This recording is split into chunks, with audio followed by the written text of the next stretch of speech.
Hey team, I want to talk to you about the dumbbell snatch and how you can be more efficient with this movement so then you can do more reps every time you put your hands on the dumbbell and then you can walk away from the dumbbell without any pain in your lower back. Sound cool? Let's kick things off with looking at the movement.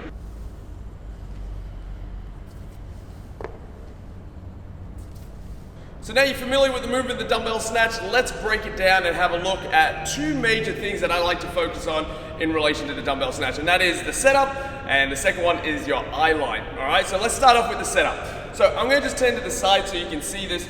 I'm going to set up the dumbbell running parallel to me, all right? And the reason I do that is you got to remember that the dumbbell snatch is a variation of the barbell snatch, all right? Now, if we look at the barbell snatch, we set up obviously with the barbell running parallel to us so we can hold it. And then when we go to lift the snatch or snatch, we're going to keep that bar traveling as straight as possible and as close to our body as possible. And this is because of the principle that when you're lifting something off the ground, you want that object to be traveling in the straightest line as possible, right? Any deviation off that straight line is going to make it a little bit heavier, it's going to make it a lot more inefficient, and it's going to increase your risk of injury, alrighty? So we want everything that we're lifting from the ground to be traveling in the straightest line. Now bringing that back to the dumbbell snatch, what we want is that the dumbbell to mimic the barbell, so it's running parallel. So then when I do the snatch, it's coming straight up my body and it's traveling in the straightest line that I can create. All right, cool.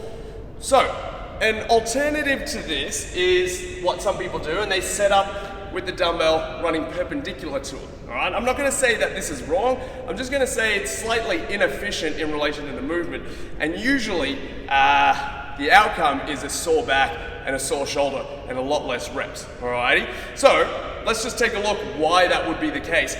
So when we set up like this, the dumbbell snatch all of a sudden becomes this movement. All right, it's well off that straight line and it's almost a curve, all right? Inefficient, slower, and you're probably going to do less reps every time you put your hand on the dumbbell, all right? So a quick fix of that is going to be, as I said before, mimicking the barbell, keeping it parallel to you.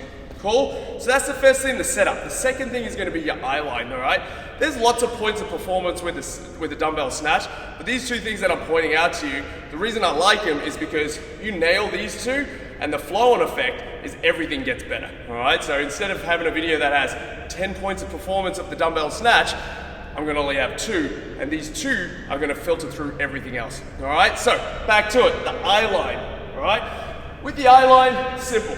I want you to keep your eyes up, all right? If this is horizon, I want it up about a 45-degree angle. And the reason for that is when I keep my eyes up, automatically as I lower myself into that dumbbell, my back stays straight the entire time, all right? So I'm keeping my eyes up, my back is spot on every time I take this dumbbell down to the ground. The alternative to that is me looking down.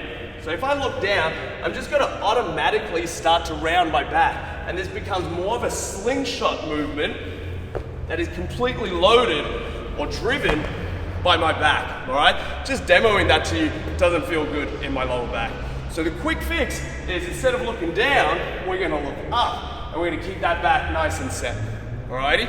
Now some people have issues with this because they need to look at the floor in order to change the dumbbell, change hands of the dumbbell, all right? So the solution to that is that you change hands halfway down.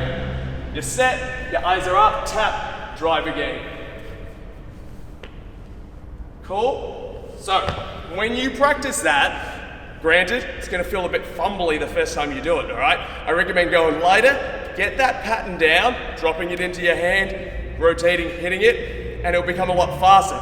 Just remember, when you're trying something new, obviously it's going to feel a bit shit at the start, but the more you practice, the better you get at it. Cool? So those are the 2 points of performance for the dumbbell snatch that I want you to focus on. The setup, parallel, and eyes up. Hope you enjoy the video. Let me know how you go. Bye.